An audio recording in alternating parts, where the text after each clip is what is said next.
Okay. 8 suicides, 2,000 injured, 1 extradition bill.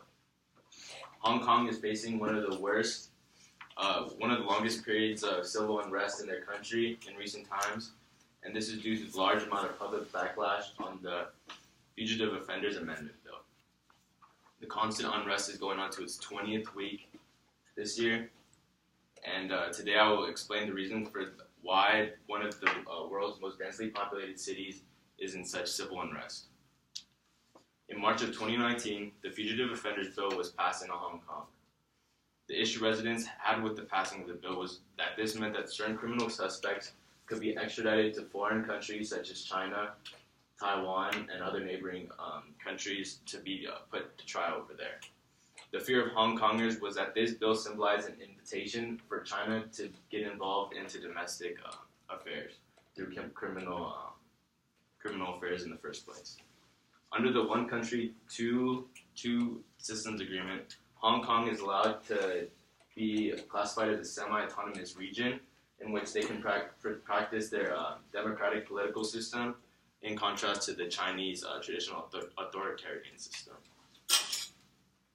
This will be practiced until the year 2047. However, China has been growing impatient and see the Fugitive Offenders Bill as a way of them being able to force their authoritarian rule upon the Hong Kong people.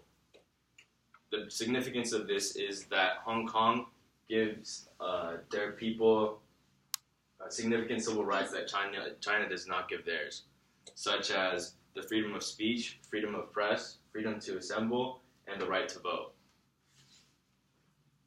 If China is successful in forcing authoritarian rule before the year 2047, this would be terrible for the people of Hong Kong who would be stripped of their civil rights in their region, and they have no idea how they'll react to authoritarian rule. The longer the protests rage on, the more casualties that have piled up.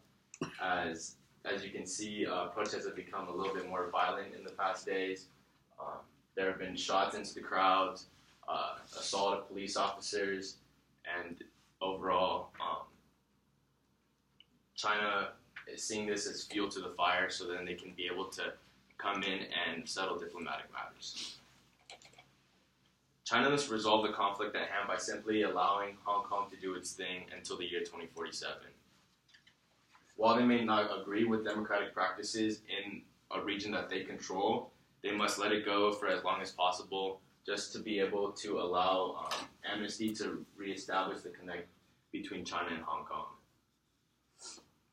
While the protest can be classified as a Chinese domestic matter, this also affects the rest of the world, as Hong Kong is home to one of the largest ports in the world, and this can affect trade with the U.S. as well as other nations participating in trade with China. While I do support the protests of Hong Kong and them preserving their civil rights, I also believe it's the 21st century and there's a lot of more civil ways in which we can settle these diplomatic matters. Thank you.